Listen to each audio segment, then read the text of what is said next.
Hoy en Curioso Cinéfilo, el recopilatorio de 150 curiosidades de la fase 2 del universo cinematográfico de Marvel.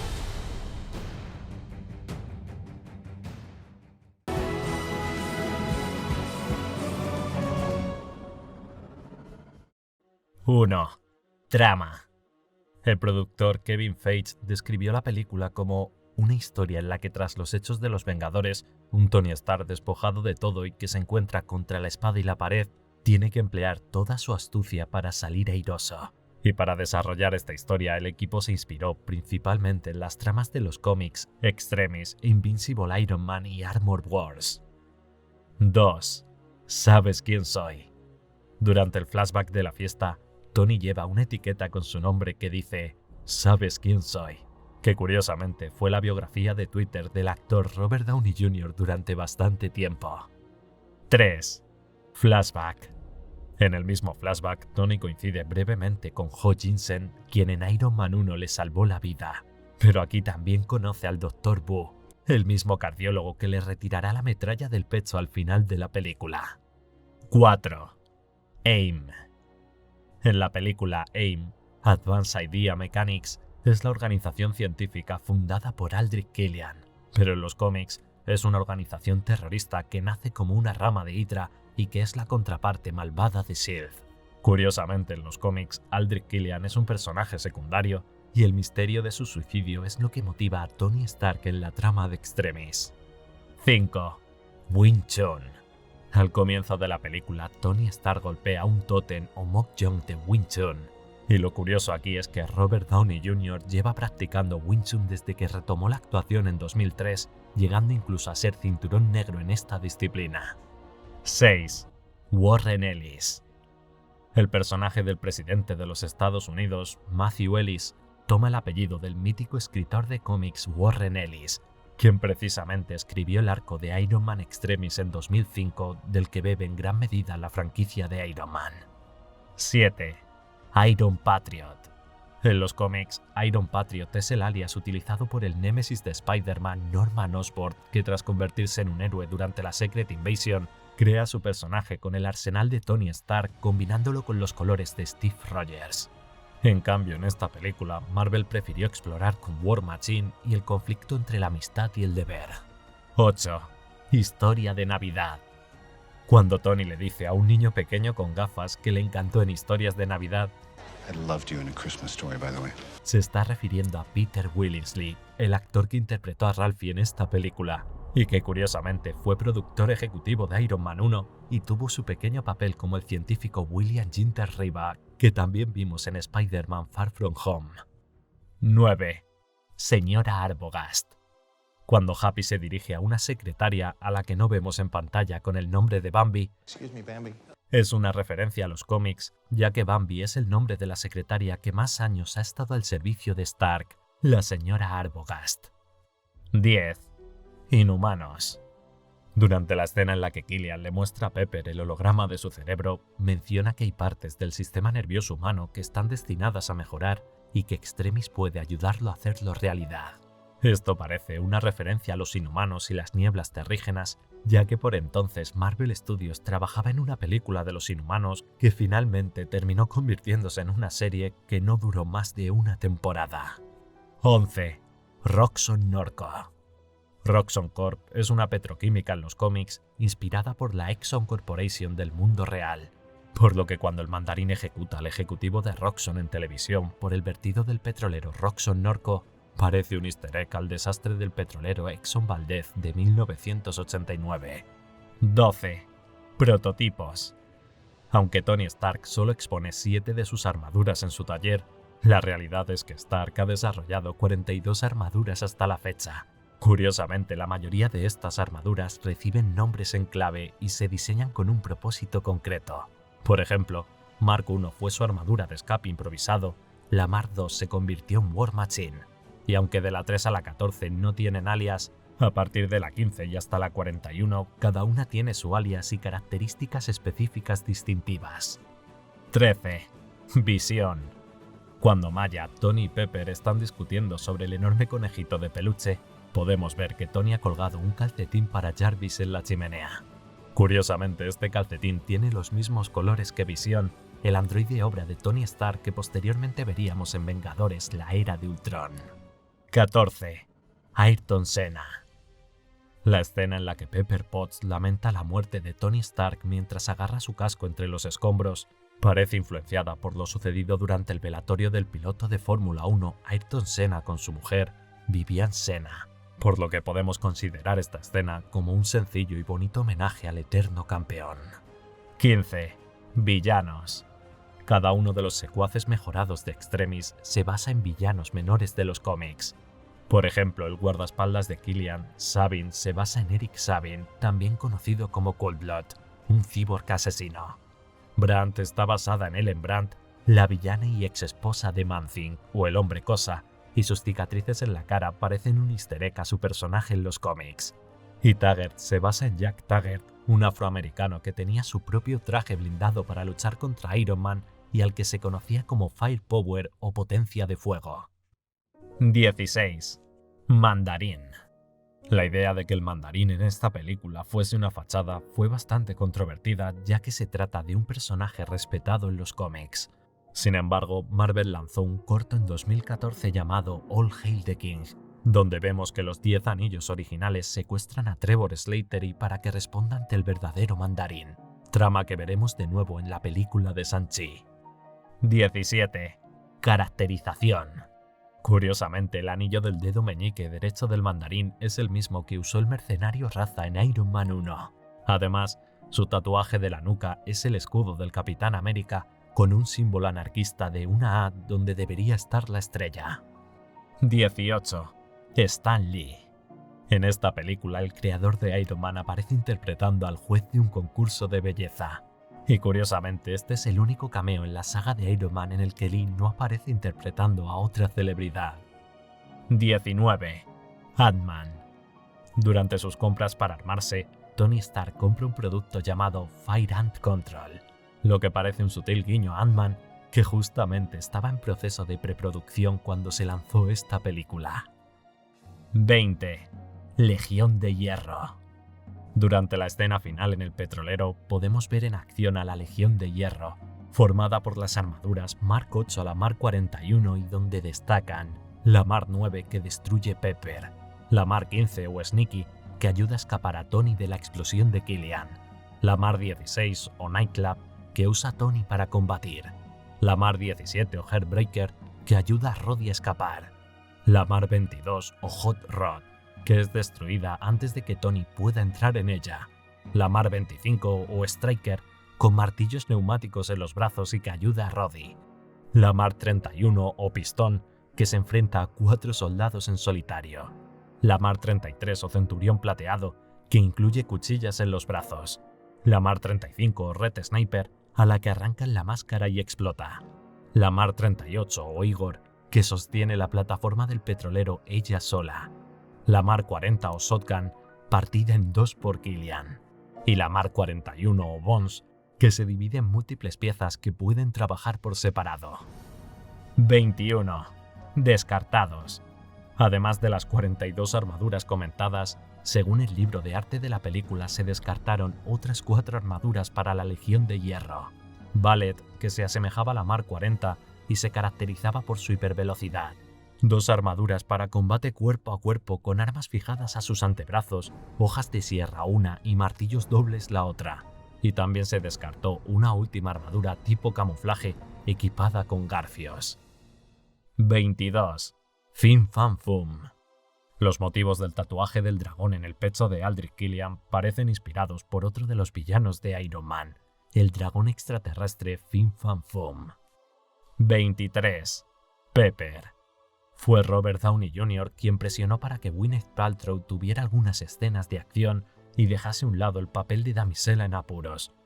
Y el breve uso de la armadura por parte de Pepper es un guiño a Rescue, la identidad de superheroína de Pepper en la serie de cómics Invincible Iron Man del 2009. 24. Downton Abbey. La idea de incorporar la serie Downton Abbey como el programa favorito de Happy fue una sugerencia del propio Jon Favreau, quien en la realidad es un gran admirador de la serie británica y concretamente vemos un fragmento del episodio 2 de la temporada 4. 25. Guardianes. En un comienzo, la escena postcrédito estaba pensada para que Tony Stark fuese hasta el espacio para encontrarse con los Guardianes de la Galaxia, siendo este un easter egg a su personaje como el último miembro de los Guardianes en los cómics. Pero debido a ciertas dudas de Robert Downey Jr. y su continuidad en el UCM, prefirió no involucrarse en más proyectos, y en cambio el propio actor propuso incluir la escena postcrédito de terapia con el Dr. Bruce Banner.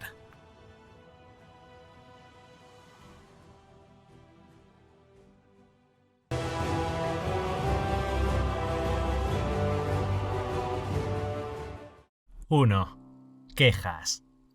El director Alan Taylor se mostró muy descontento con el resultado final de la película, ya que aunque recibió libertad creativa total durante el rodaje, comentó que se le excluyó de la fase de postproducción y el estudio la convirtió en una película totalmente diferente. Curiosamente, antes que a él se seleccionó a Patty Jenkins para dirigir, pero al poco tiempo se retiró del proyecto debido a diferencias creativas con Marvel para terminar dirigiendo Wonder Woman en 2017. 2. Loki. El personaje de Tom Hiddleston en un comienzo no iba a aparecer en la película y la idea era centrarse más en la historia de Malekith y los Elfos Oscuros. Pero debido a la increíble acogida de Loki tras Los Vengadores, se decidió reescribir el guión dándole la relevancia que el personaje merecía. 3. Acrobacias. Para su papel de Kurz, el actor Adewale Akinau-Chagpal tuvo que pasar 3 horas diarias de maquillaje y prótesis, las cuales pesaban unos 15 kilos. Aún así, el director quedó tan impresionado con su actuación que hizo que Adewale se encargase él mismo de todas sus acrobacias, ya que ni los dobles lo hacían con tanta destreza y soltura. 4. Martillos. Se emplearon aproximadamente una treintena de martillos de diferentes pesos en función del uso. El martillo principal estaba hecho de aluminio, pero se replicó en diferentes versiones, incluida una versión blanda para golpes y acrobacias. De todas ellas, 5 versiones fueron las más empleadas, entre las que se incluye un martillo luminoso que se encendía al caer un rayo. 5. Prólogo. El prólogo se rodó combinando acción en vivo y CGI, ya que los disfraces de los asgardianos y los elfos oscuros no permitían suficiente libertad de movimiento para luchar de manera convincente.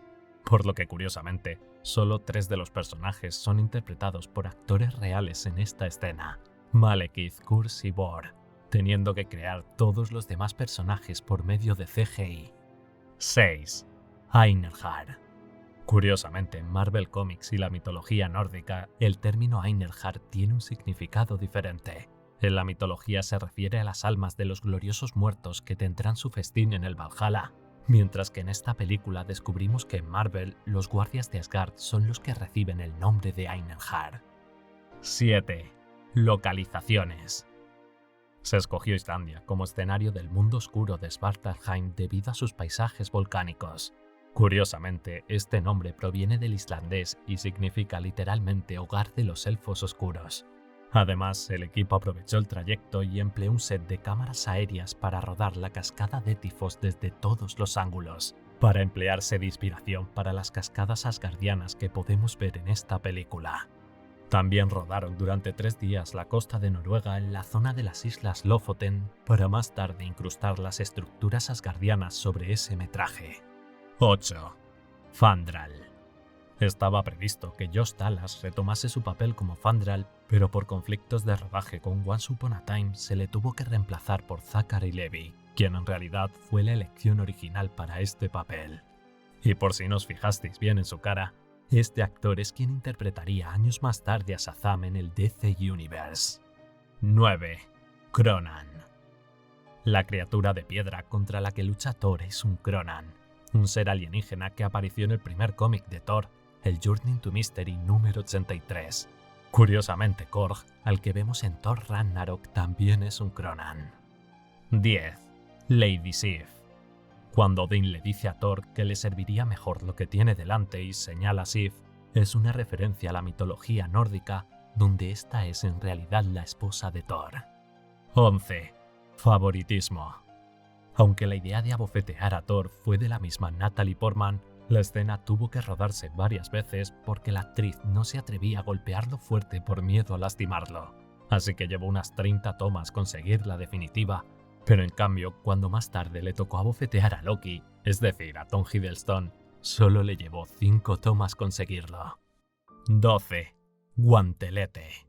Cuando Odín, Thor y Jane caminan hacia la biblioteca en Asgard, podemos ver una representación holográfica del Yggdrasil. Y precisamente en ella, las posiciones de los reinos en las diferentes ramas del árbol presagian las posiciones de las gemas en el guantelete del infinito. 13. Beta Ray Bill. Según el equipo, entre los merodeadores que arrestan y encarcelan los guardias asgardianos hay algunos corvinitas. En los cómics, esta es una raza de extraterrestres con la que Thor se topó, siendo uno de ellos el personaje Beta Ray Bill, que con el tiempo se convirtió en el aliado de Thor y se consideró digno del Mjolnir y de su propio martillo, el Stormbreaker. 14. The Great Escape. Cuando Loki lanza la taza al aire mientras está acostado en su celda, es un guiño a Steve McQueen lanzando su pelota de béisbol en La Gran Evasión. 15. Grieta. Cuando Heimdall sale corriendo del observatorio para derribar un barco de los elfos oscuros, podemos ver una grieta en el Bifrost, y aquí es justamente donde se rompió el puente en la batalla de la anterior película de Thor. 16. Malekith. Cuando Thor quema el rostro con un rayo a Malekith, es un easter egg al diseño clásico del personaje de Walt Simonson en los cómics, donde su rostro era medio púrpura. Y la estrella en el pecho de su armadura también es un guiño al diseño original del personaje en los cómics. 17. Diagramas. Las diferentes anotaciones en la pizarra del Dr. Selvig muestran varios easter eggs a los cómics.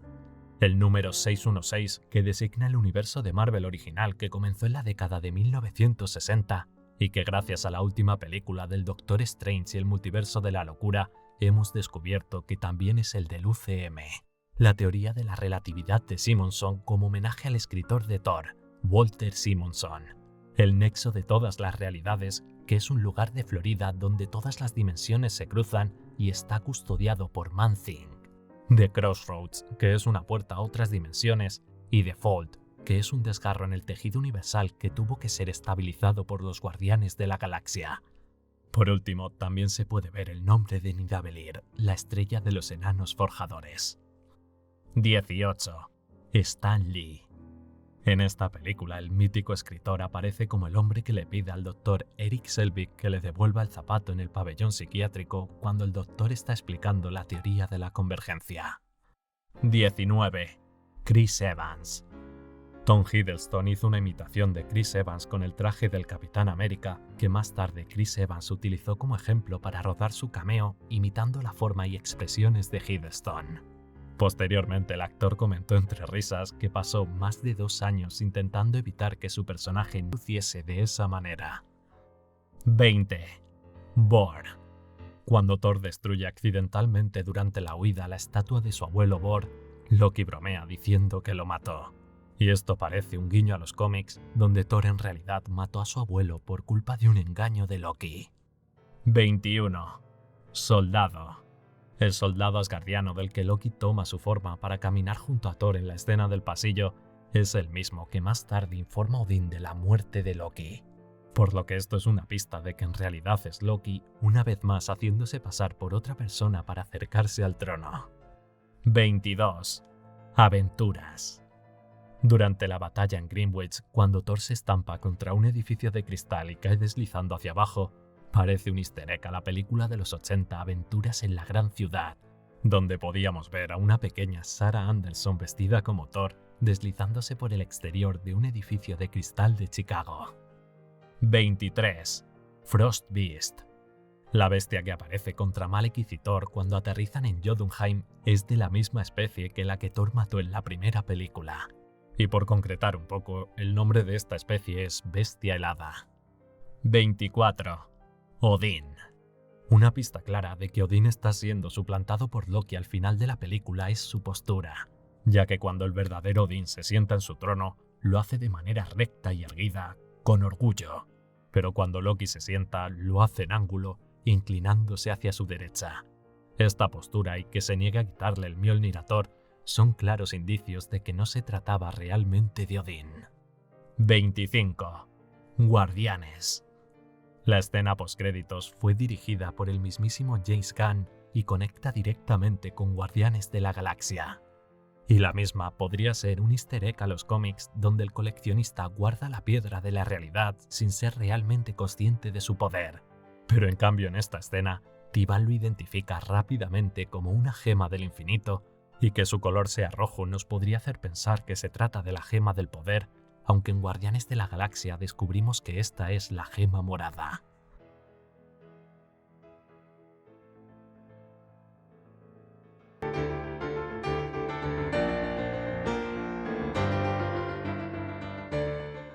¡1! The Community. El productor de Marvel, Kevin Feige, seleccionó a los hermanos Joe y Anthony Russo para dirigir la película tras ver los 2 episodios que dirigieron de Community, con los que quedó realmente impresionado. Y por si os entra la curiosidad, estos fueron los episodios finales de la 2ª temporada de la serie. 2. YouTube.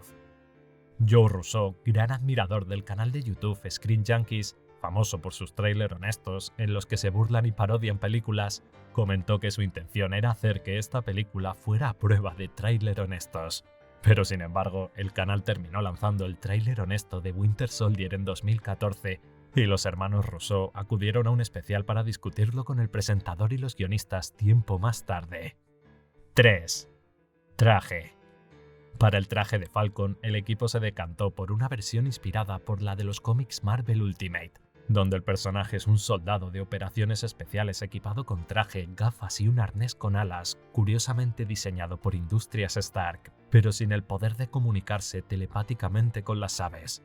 Y el actor Anthony Mackie no se mostró del todo contento con la versión final de su traje, ya que le hubiese gustado conservar el aspecto rojo clásico de los cómics.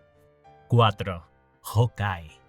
Aunque durante la fase de guión hubo muchas posibilidades de que Ojo de Halcón estuviese en la película como un personaje al que Hydra enviaría a dar caza a Steve Rogers, finalmente los escritores sintieron que había demasiados personajes y se negaron a incluirlo si no era para un papel realmente relevante. 5. Polio. Cuando Rogers habla por primera vez con Wilson, comentan algunas diferencias entre su tiempo y los tiempos modernos y hablan sobre la polio. Esto es un guiño al Capitán América de 1990, donde Steve Rogers se enfermaba de polio justo antes de someterse al experimento del suero del supersoldado. 6. Lista. La lista del Cap de las cosas que se perdió es diferente para cada país, manteniendo siempre fijo la comida tailandesa, Star Wars, Star Trek, el grupo Nirvana, la película Rocky y la banda sonora Troubleman. Curiosamente, la versión americana incluye la llegada del hombre a la luna, lo que podría ser un easter egg al cómic Dinastía de M, donde el Cap fue el primer hombre en pisar la luna. 7. Paracaídas. La escena en la que el Capitán América salta del avión sin paracaídas está inspirada en una viñeta similar del primer número de cómic de los Ultimates. 8. Lemurian Star. El carguero que Batroc secuestra al principio de la película se llama Lemurian Star, como referencia a Lemuria, el continente hundido que fue hogar de los Desviantes, una raza de superhumanos creada por el autor Jack Kirby en 1976 y que ya vimos reinterpretados en la película de los Eternos. 9. UFC. George St. Pierre, que interpreta a Batroc el Asaltador, fue campeón de peso welter de UFC entre 2008 y 2013, como bien se demuestra en sus escenas. 10. Supersoldado. El nuevo traje del Cap se inspira en el atuendo del comandante Rogers o supersoldado que llevó cuando fue director de S.H.I.E.L.D. en los cómics. Otro cambio fue que, aunque el escudo antes se usaba principalmente como arma defensiva, los directores decidieron explorar un uso más ofensivo, como se puede comprobar desde la primera escena en el Lemurian Star. 11. Sharon. Aunque al comienzo se la menciona como Kate Neville o Agente 13, más tarde descubrimos que se trata nada más y nada menos que de Sharon Carter, la hermana menor de Peggy Carter en los cómics y que el UCM reescribió como su sobrina para guardar la continuidad. Y curiosamente, este personaje fue un gran interés amoroso del Capitán América en los cómics. 12. Black Hawk. Cuando Steve se cuela en su apartamento por la ventana, podemos ver varios libros relacionados con la presidencia de los Estados Unidos y también podemos ver el libro Night Stalkers de Mike Durant, la historia de un suboficial del ejército que fue encarcelado en Somalia durante la batalla de Mogadishu en 1993 y en la que se basan en gran parte los hechos de la película Black Hawk Derribado. 13. Black Widow. En los cómics fue el Soldado de Invierno quien entrenó a Natasha Romanoff y eventualmente llegaron a tener una relación romántica. Por otra parte, es curioso que, en varias escenas, podemos ver que Natasha lleva un collar con una flecha que referencia a Ojo de Halcón y que fue propuesto por Scarlett Johansson. 14. War Games. Al acceder al sistema informático de Zola, Natasha dice: Shall we play a game? Este es un guiño a la película Juegos de Guerra de 1983, donde el superordenador hace la misma pregunta cuando David Lightman accede al sistema. Shall we play a game? 15. Civil War. Durante la escena en la que Steve y Natasha hablan con Arnim Zola, este menciona que Hydra cambia el presente según les conviene. Y en ese mismo momento podemos ver la imagen del Soldado de Invierno apuntando con un rifle de asalto, seguida de la imagen de un periódico con el titular de que Howard y Maria Stark murieron en un accidente de coche. Esto precipitará los acontecimientos de Civil War en un futuro donde descubrimos lo que el Cap ya sabe, y es que el Soldado de Invierno fue responsable de la muerte de los padres de Tony Stark. 16. Operación Paperclip. Cuando Natasha menciona la Operación Paperclip, esta es una referencia real al programa de la Oficina de Servicios Estratégicos, en el que más de 1500 científicos, técnicos e ingenieros de la Alemania nazi fueron reclutados para trabajar en los Estados Unidos después de la Segunda Guerra Mundial. 17. Robert Redford. Robert Redford aceptó su papel como Alexander Pierce porque sus nietos son fanáticos del UCM. Y curiosamente, cuando abre su frigorífico, podemos ver un bote de salsa Newmans, lo que parece un homenaje al dueño de la marca y viejo amigo del actor, Paul Newman. 18. Moon Knight. Durante la charla con Jasper Sitwell en la azotea, este menciona que algunos de los objetivos de alto riesgo que Hydra podría estar vigilando son el propio Capitán América, Bruce Banner, el Dr. Stephen Strange o un presentador en el Cairo. Y si le echamos imaginación, este último podría ser un bonito guiño a Mark Spector, más conocido como Moon Knight, del que acabamos de ver su serie. 19. Star Wars. Kevin Feige ha confirmado ser un fanático de Star Wars, por lo que decidió que en cada una de las películas de la fase 2 introduciría un homenaje a cómo Luke pierde su brazo en el Imperio contraataca. En Iron Man 3, en Thor el Mundo Oscuro, en esta película vemos cómo Bucky perdió el brazo, en Guardianes de la Galaxia, en la Era de Ultron y finalmente en Ant-Man. 20. Cameos. Parece que mucha gente quiso tener su cameo y durante la película podemos ver a Ed Brubaker, autor del cómic Winter Soldier que interpreta a un científico del Soldado de Invierno. Joss Whedon, el director de Los Vengadores, aparece en el Museo Smithsonian junto a un niño pequeño disfrazado del Cap. El cómico D.C. Pearson es el dependiente de la Apple Store. El médico que trata a Natasha cuando son llevados por Maria Hill a la base secreta es el director Joe Russo. El actor Danny Pudi, Abbott in the Community, es el técnico que permite el acceso al Cap en la sala de comunicaciones.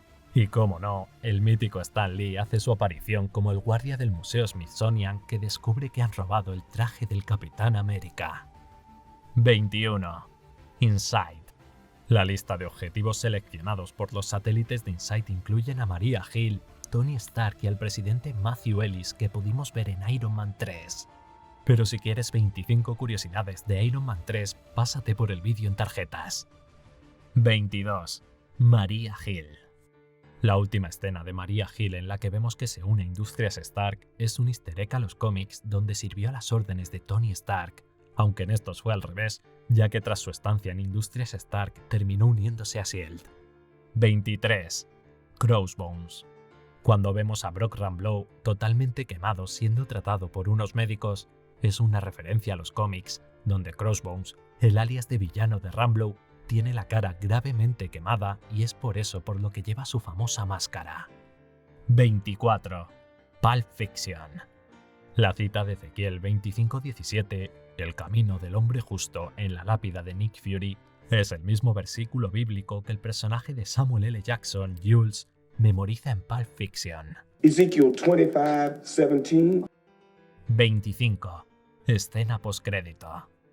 Joss Whedon fue quien dirigió la escena postcrédito del Barón Strucker, que conecta directamente con los Vengadores La Era de Ultron y en la que vemos por primera vez a los gemelos Maximoff.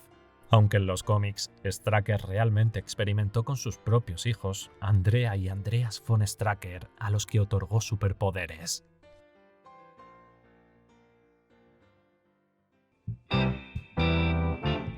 I was tired of my lady. We've been together too long. 1. Música. James Gunn ha declarado que, a diferencia de la mayoría de las películas, Tyler Bates escribió parte de la partitura por adelantado para que el equipo pudiese rodar con la música de fondo y así ajustar las secuencias. Esto hizo que precisamente la escena inicial de la cueva que se iba a rodar con Hook on a Feeling de Blue Sweat cambiase al tema de la banda Redbone, Come and Get Your Love, que sin lugar a duda encaja mucho mejor con la escena. 2. Chris Pratt. En un comienzo el director James Gunn se negó a ver la audición de Chris Pratt, pero tras ser convencido por su asistente, Gunn se dio cuenta al instante de que Pratt era perfecto para el papel. E incluso bromeó con que si el actor no se ponía en forma a tiempo estaría dispuesto a añadirle un six-pack por CGI, lo cual no fue necesario, ya que tras 6 meses el actor perdió 25 kilos. 3. Star-Lord. Chris Pratt comentó que Han Solo y Marty McFly fueron las principales influencias que tomó para dar vida a su personaje de Star-Lord. Una anécdota curiosa es que una vez terminado el rodaje, el actor robó el disfraz de su personaje del set para poder acudir a hospitales disfrazado y así visitar a los niños que quisieran conocer a Star-Lord. 4. Walkman. El reproductor de casetes que utiliza Peter Quill es un Sony TPS L2 y es el primer reproductor portátil que se lanzó al mercado en 1979 y que aunque en un comienzo se llamó Soundabout, finalmente se conoció como Walkman. Curiosamente, esta película hizo que el interés y demanda de los Walkmans clásicos se multiplicase en los Estados Unidos. 5. Vin Diesel. Según Vin Diesel, su papel como Groot lo ayudó en un momento complicado de su vida, donde lidiaba con la pérdida de su mejor amigo y protagonista de Fast and Furious, Paul Walker. Y aunque es bien conocido que el actor grabó todas sus frases en la mayoría de los idiomas doblados, lo que le llevó a grabar el I Am Groot más de 1000 veces, no es tan conocido que en muchas de estas tomas Vin Diesel utilizó zancos para poder sentirse tan grande como es Groot, unos 2,40 metros. 6. Drax. Aunque en los cómics el personaje de Drax es verde, el equipo decidió cambiar su tono a un gris oscuro para diferenciarlo de Gamora, que también es verde, pero principalmente para evitar equivocaciones con Hulk y su característico color. 7. Yondu. Aunque el equipo de la película se basa en esencia en la formación de los cómics de 2008 con Star-Lord, Gamora, Drax, Rocket Raccoon y Groot, también aparece Yondu, quien fue miembro del equipo original de los cómics de 1969. Aunque en los cómics, Yondu era un arquero perteneciente a una raza de guerreros tribales, y aquí es un mercenario con una flecha que responde a su silbido. 8. Thanos. Hubo un momento en el que Thanos estuvo a punto de ser eliminado del guión, pero James Gunn decidió mantenerlo para poder conectar así la película con los Vengadores. Y aunque el director también quiso incluir a la banda de los Badoon, que son un enemigo recurrente de los Guardianes en los cómics, esto no pudo ser, ya que sus derechos pertenecen a la franquicia de los Cuatro Fantásticos y esta a su vez pertenecía por entonces a 20th Century Fox, por lo que finalmente se decidió incluir a los Sacarianos para llenar ese vacío. 9. Nova. Los primeros borradores del guión presentaban a Nova como uno de los personajes centrales de la trama, pero James Gunn decidió eliminarlo cuando tomó la dirección, ya que restaba importancia a la historia de Star-Lord y porque personalmente al director no le gustaba ese personaje. En cambio, sí que le hubiese gustado que Rom, el caballero del espacio, apareciese en la película, pero otra vez por los malditos derechos no pudo hacerlo, ya que actualmente son propiedad de Hasbro. Y lo mismo le ocurrió otra vez al director cuando quiso introducir el personaje de Buck. 10. Missouri. Al comienzo de la película, cuando el joven Quill está escuchando su música, podemos ver dos banderas. Una es la bandera de los Estados Unidos y la otra es la bandera del estado de Missouri, lo que nos aclara la procedencia del personaje. 11. Perro. El perro que aparece en el holograma que Quill proyecta sobre las ruinas de Morak es el perro del director James Gunn, Wesley Von Spears. 12. Milano. James Gunn confirmó en 2014 a través de Twitter que la nave de Peter Quill es la Milano en honor a Alyssa Milano, el amor platónico de infancia de Peter Quill. 13. Camiseta. Cuando vemos por primera vez al personaje de Berit a bordo de la Milano, lleva la misma camiseta que le vimos al joven Quill escenas antes cuando fue secuestrado en la Tierra. En ella vemos la empresa ficticia J.D. Canoe Rental del río Dolores en Colorado. Y curiosamente, este personaje es un easter egg a los cómics Rampaging Hulk, donde ella fue quien ayudó a Hulk y a Rick Jones a detener una invasión alienígena. Pero si queréis 25 curiosidades del increíble Hulk, os dejo el vídeo en tarjetas. 14. Saqueadores. El logo de la llama de 7 puntas que podemos ver en la vestimenta de los Devastadores originalmente fue el emblema de los 7 miembros iniciales en el cómic de Guardianes de la Galaxia de 2008 en el que se basa esta película. 15.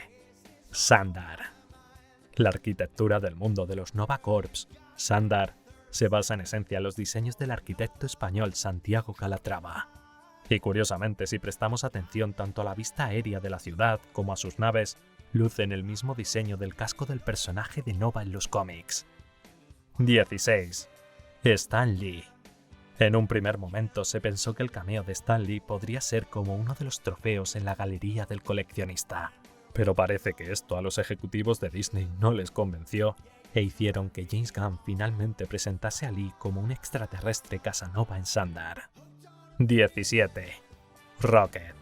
Cuando es arrestado, la ficha de Rocket enumera sus aliados conocidos, Groot y Layla.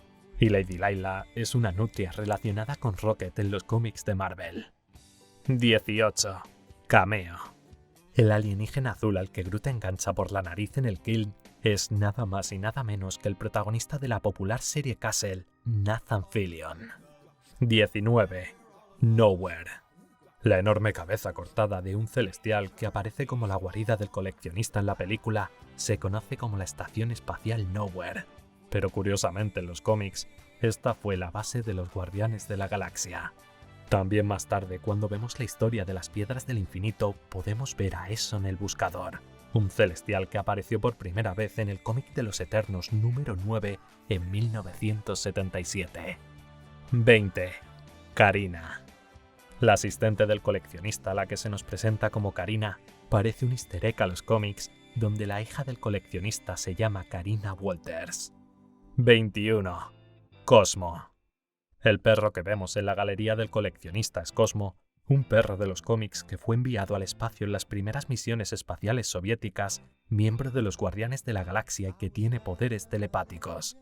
Pero curiosamente en esta escena también podemos ver cameos de uno de los elfos oscuros de Thor Mundo Oscuro, un Chitauri, Howard el Pato y las babosas alienígenas de Slicer, la primera película de comedia/terror de James Gunn.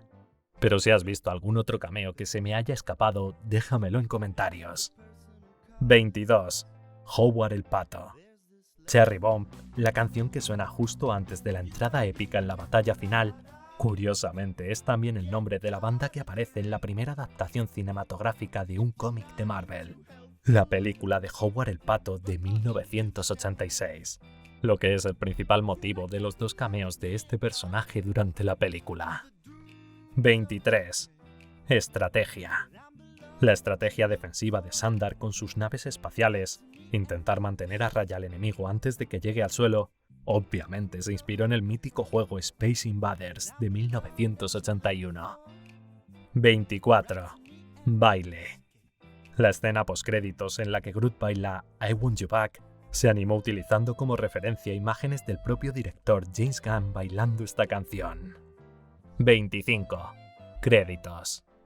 El equipo dejó en esta película una típica broma durante los créditos finales, y es que podemos leer que Ningún mapache o criatura arbórea resultó dañada durante la realización de esta película.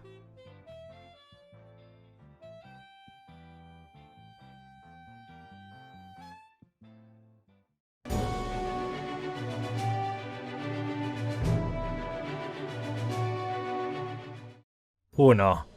Trama. Aunque la película lleva el mismo nombre que la serie de cómics de 2013, Age of Ultron, Kevin Feige ha aclarado que concretamente ese cómic no sirvió como inspiración, sino que simplemente se tomó prestado el título y se inspiraron en otras historias de los Vengadores. 2. Prieto. Joss Whedon tardó un año en convencer a Aaron Taylor Johnson para que aceptara el papel de Pietro, ya que al actor le preocupaban las responsabilidades de los contratos de Marvel, las limitaciones de tiempo y el hecho de formar parte de un elenco tan grande. El actor no le dio el sí definitivo a Marvel hasta que se puso de acuerdo en aceptar con su amiga Elizabeth Olsen, con la que coincidió en Godzilla en 2014. 3. Derechos. En los cómics, la Bruja Escarlata y Quicksilver son mutantes, pero debido a que 20th Century Fox tiene los derechos de todo lo relacionado con X-Men, se acordó que sus poderes se obtuviesen por medio de los experimentos de Hydra. Y este tema con los derechos también aplica a los 3 metales más importantes del universo de Marvel: el Vibranium, del que está hecho el escudo del Cap, el Uru del martillo de Thor y el Adamantium, del que debería estar hecho el cuerpo original de Ultron, pero no se pudo mencionar en el UCM debido a que también pertenecía a Fox. 4. Pelotas rojas. Joss Whedon aseguró que James Spader fue la única opción que contempló para el papel de Ultron debido a su voz hipnótica e inquietantemente tranquila y convincente. Pero debido a la altura de Ultron, 2,5 metros, el actor tuvo que utilizar algo así como una antena con 2 bolas rojas que servían como referencia de los ojos de Ultron para la captura de movimiento.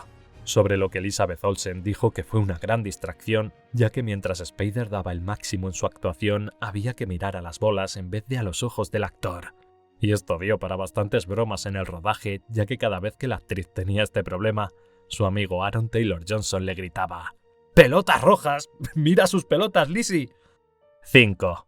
Ultron. Aunque en los cómics Ultron fue construido por Hank Pym, se decidió dejarle fuera de esta película para darle mayor protagonismo en Ant-Man, y en su lugar se definió que Ultron sería un proyecto desarrollado por Tony Stark. 6. Hydra. La intención de Marvel era lanzar el primer tráiler de esta película justo después del estreno del 6º episodio de Agents of S.H.I.E.L.D. el 28 de octubre de 2014, pero debido a una filtración, Marvel tuvo que adelantar su lanzamiento y lo hizo a través de su cuenta oficial de Twitter, donde publicó el tráiler con una irónica declaración en la que culpaba de todo a Hydra. 7. Conexión. En el episodio 19 de la segunda temporada de Agents of S.H.I.E.L.D., el agente Coulson irrumpe en una base de Hydra, localiza el cetro de Loki e informa a los Vengadores de que vayan a Sokovia y lo recuperen, lo que justo da pie a esta película. 8. Casta Diva. La ópera que Bruce Banner escucha a la vuelta de Sokovia se llama Casta Diva, y trata de una sacerdotisa que ama a un procónsul, Polión, que a su vez ama a otra sacerdotisa, Adalgisa, lo que recuerda bastante a la situación de Bruce Banner, donde aparentemente Natasha está enamorada de él, pero él al mismo tiempo sigue amando a Betty Ross. 9. Cho. Para los fans de los cómics, la aparición de la doctora Ellen Cho fue bastante llamativa, ya que esta es la madre de Amadeus Cho, el adolescente considerado el 7º hombre más inteligente del mundo y que tiene su propia línea de cómics como el nuevo Hulk desde 2015, Totally Awesome Hulk. ¿Creéis que lo veremos en el UCM? 10. Orrery. Según Paul Butterworth, supervisor de efectos visuales, el holograma de Jarvis se basó en un Orrery, un dispositivo mecánico de relojería, mientras que el holograma de Ultron fue diseñado para ser más complejo e inestable, con múltiples capas de biotecnología y extrañas esferas plegadas. En cambio, para su cuerpo decidieron basarse en un reloj suizo para transmitir elegancia, belleza y sofisticación. 11. Stan Lee. Stan Lee tiene su cameo en esta película como un veterano de la Segunda Guerra Mundial, lo que parece una broma interna, ya que Lee se unió al ejército pero nunca llegó a entrar en batalla, ya que el ejército decidió aprovecharse de su experiencia en Timely Comics y lo empleó para crear eslogans sobre la prevención de la propagación de enfermedades venéreas. Curiosamente, esta es la primera vez que oímos al escritor decir su popular frase Excelsior en un cameo. Excelsior. 12. Black Widow. Cuando la Viuda Negra se niega a intentar levantar el Mjolnir, esto parece un guiño a los cómics, donde en realidad en una historia alternativa fue digna de empuñarlo. 13. Versiones. Aunque nunca se menciona durante la película, en el guión podemos descubrir que el primer cuerpo de Ultron se llama Ultron Mark I, su segundo cuerpo es Ultron Prime y su revestimiento de vibranium se llama Ultimate Ultron, y en él también averiguamos que sus drones se llaman Centinelas Ultron. 14. Pinocho. Ultron recita una frase de la canción de Pinocho No Strings on Me. I had strings, but now I'm free. I had strings, but now I'm free. Que como sabemos es una película de Disney sobre un ser inanimado que adquiere sensibilidad, por lo que pensándolo bien, Ultron podría servir como el paralelo oscuro de Pinocho, ya que Pinocho es un títere literal y Ultron un títere metafórico. Okay, polilla. 15. Capa. Durante su primer encuentro con los Maximoff, podemos ver que Ultron viste una tela carmesí como una capa con capucha. Esto parece un easter egg a la primera aparición del personaje en Los Vengadores número 54 de 1968, donde el personaje llevaba una capa roja y se le conocía como capucha carmesí. 16. Los invasores. Cuando Ultron dice Invaders create Avengers. parece una referencia al primer equipo de superhéroes del Capitán América, los invasores, que contaban con Namor, la antorcha humana original, Bucky y el Toro. 17. Klaue. Durante la investigación de Klaue descubrimos información muy interesante como que Sid le contrató para matar a T'Chaka, el rey de Wakanda en caso de que éste no les proporcionase vibranium, conectando con el collar que lleva el personaje de una garra y que es una referencia a los cómics donde se afirmaba que lo obtuvo al asesinar justamente a T'Chaka. Además, también vemos que forma parte del grupo conocido como Inteligencia, una sutil referencia al grupo compuesto por algunas de las mentes más brillantes y siniestras de la Tierra y habitualmente liderado por MODOK. 18. Wikipedia. Mientras Banner investiga la marca del cuello de Klaue, los datos que aparecen son en realidad de los dos primeros párrafos de la Wikipedia de Wakanda. 19. Banda. La banda que Steve Rogers ve en su alucinación son los The Roy Thomas Players, un sutil homenaje a Roy Thomas, el editor jefe de Marvel que sucedió a Stan Lee durante la década de 1970, y quien junto al artista John Buscema creó a Ultron y la Visión durante su periodo en Los Vengadores de 1966 a 1972. 20. Buffy. Durante la visión de Thor, se ven 3 columnas con diferentes tallas, un lobo, un carnero y un ciervo.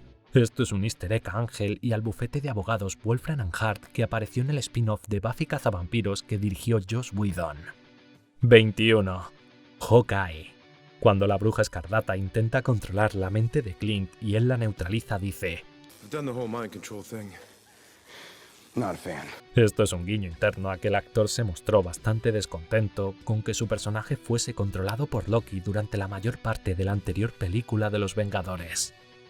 22. Hulkbuster.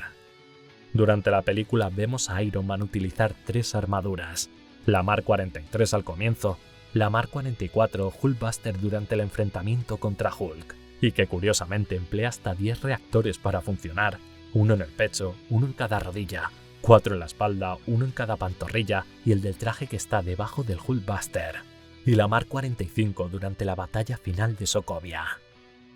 23. Verónica. El invento de Bruce Banner para albergar las partes adicionales del Hulkbuster, Verónica, se llama así como un guiño a los populares cómics de Archie, donde el personaje siempre se debatía entre 2 mujeres que lo amaban, Betty y Verónica. Por lo que como Banner ya tenía a Betty Ross, el equipo decidió llamar Verónica a esta invención para hacer una referencia a estos cómics. 24. Héroe.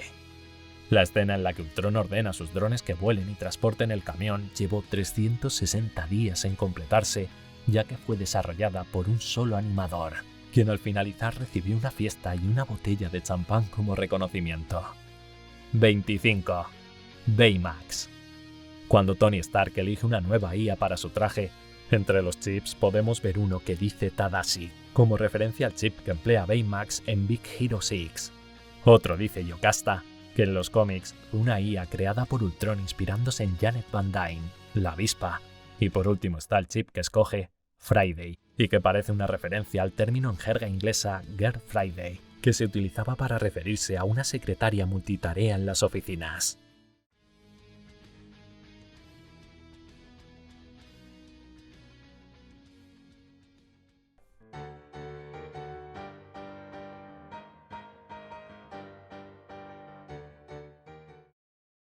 ¡1.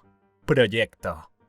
Edgar Wright, el director de Shaun of the Dead y Scott Pilgrim contra el mundo, le propuso la película a Marvel en 2003 y llevaba trabajando en ella desde entonces, pero en 2014, cuando se acercaba al rodaje, abandonó el proyecto debido a diferencias creativas con Disney, ya que el director quería una película completamente independiente y sin referencias al UCM, lo que obviamente a Disney no le gustó.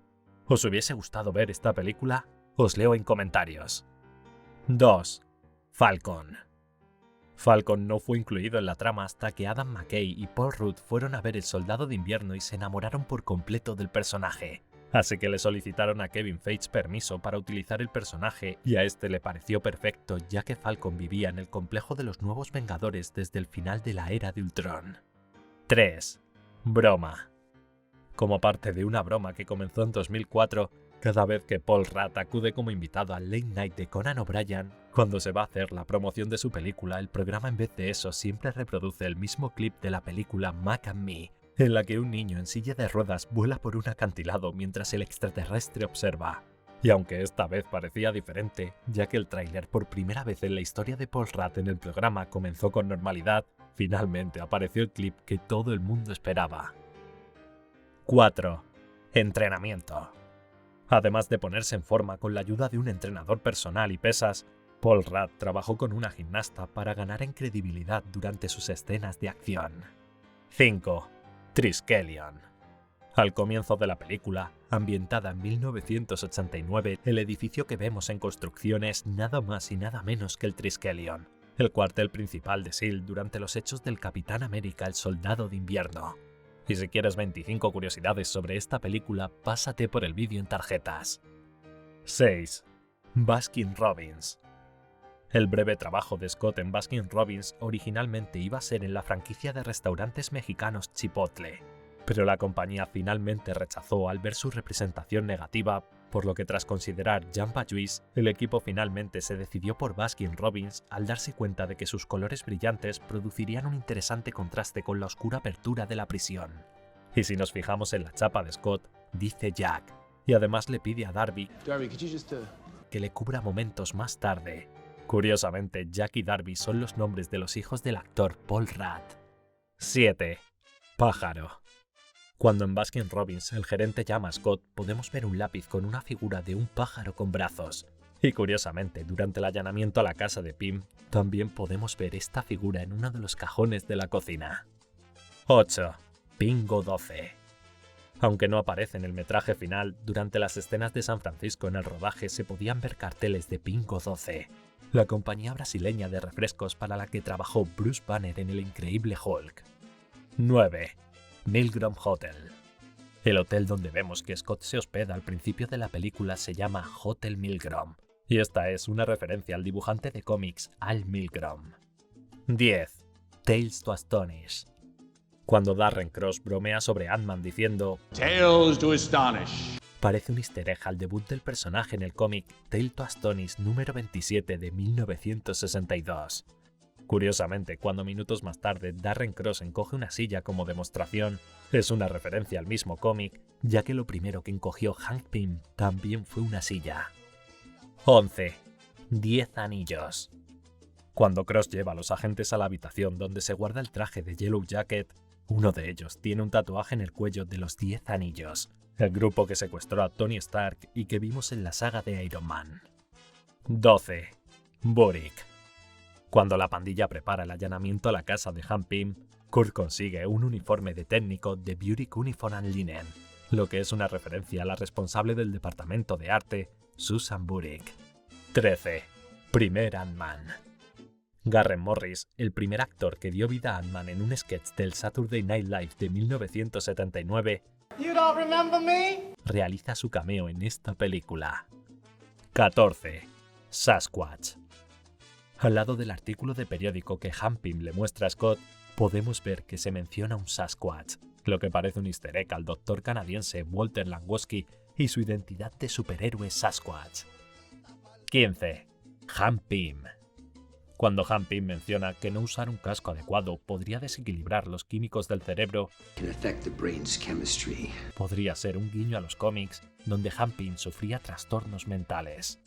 Este también fue el motivo de que la trama cambiase, ya que en un comienzo iba a centrarse en el Ant-Man original, en Hank Pym, pero debido a este historial de conductas desequilibradas como maltratos a su mujer, los productores decidieron que no era una figura de referencia y prefirieron cambiar el protagonista a Scott Lang. 16. Avengers. Cuando Scott Lang sugiere que deberían llamar a los Vengadores, Should be calling the Avengers. Hank Pym responde, Besides, they're probably too busy dropping cities. lo que es una sutil referencia a que Pym está familiarizado con lo sucedido en Sokovia durante la era de Ultron. Además, justo unos minutos antes, cuando Scott vuela por primera vez sobre una hormiga tras escapar de prisión, aterriza sobre un periódico con un titular sobre Sokovia. 17. Hormigas. El equipo de diseño trabajó mucho en las hormigas para hacerlas menos espeluznantes y más amigables que en la vida real, para lo que tomaron como principal referencia las hormigas plateadas del Sáhara y ralentizaron sus movimientos para que pareciesen seres más nobles. Además, a las hormigas balas se les hizo parecer más pesadas y sus antenas se engrosaron para parecer cuernos. Y en cambio a estas otras hormigas se les dio la actitud de cachorros, juguetonas y llenas de vida. 18. Tanque. El llavero del tanque que lleva Hank Pym tiene el número 153, el mismo número que se ve en el tanque en los vídeos de S.H.I.E.L.D. al comienzo de la película. Curiosamente, el tanque utilizado para estas escenas fue un T-34-85 soviético enviado a los Estados Unidos en 1991 como un regalo de buena voluntad de Mikhail Gorbachev. 19. Yellow Jacket. En esta película, Yellow Jacket es una combinación de 3 villanos de Ant-Man: Darren Cross, un malvado hombre de negocios y enemigo de Scott Lang; Eric O'Grady, una persona moral y egoísta que casualmente fue el cuarto Ant-Man; y el propio Yellow Jacket, un alter ego mentalmente inestable de Hank Pym. Curiosamente, para su armadura el equipo se basó en el cómic Irredeemable Ant-Man. 20. Star Wars. Para los sonidos del láser del traje de Yellow Jacket, se empleó el mismo sonido que el del arma principal de un caminante AT-AT de la saga Star Wars. 21. Tren. El tren de juguetes sobre el que luchan Ant-Man y Yellow Jacket es un Bachmann Thomas de la clásica serie infantil británica Thomas and Friends, que justamente celebraba por entonces su 70 aniversario. Aún así, la empresa no lo puso nada sencillo, estableciendo numerosas restricciones y limitaciones para la aparición de su personaje. Al menos parece que al final los propietarios encontraron divertido el cameo de Thomas en la película. 22. Tardígrado. Cuando Ant-Man se reduce a la escala subatómica, podemos ver durante un instante a un tardígrado, lo que indica que en ese justo momento ya se había reducido a menos de 1 milímetro de tamaño. 23. Giant Man. Que Scott aumente el tamaño de algunos objetos durante la película y precisamente se salve gracias a esa técnica, parece una referencia al personaje del hombre gigante, que en los cómics fue el título de superhéroe de Hank Pym, acuñado debido a que confiaba más en hacerse gigante que en encogerse. 24. Stan Lee. El cameo de nuestro querido Stan Lee tiene lugar casi al final de la película durante una de las historias de Luis, en la que aparece como el camarero que opina sobre una chica. Yeah, crazy stupid fine. 25. Spider-Man. En esta historia de Luis también tiene lugar la primera y bastante sutil referencia a Spider-Man en el UCM, We got a guy who swings, we got a guy who crawls up the walls. ya que hacía poco tiempo se había llegado al primer acuerdo por sus derechos con Fox.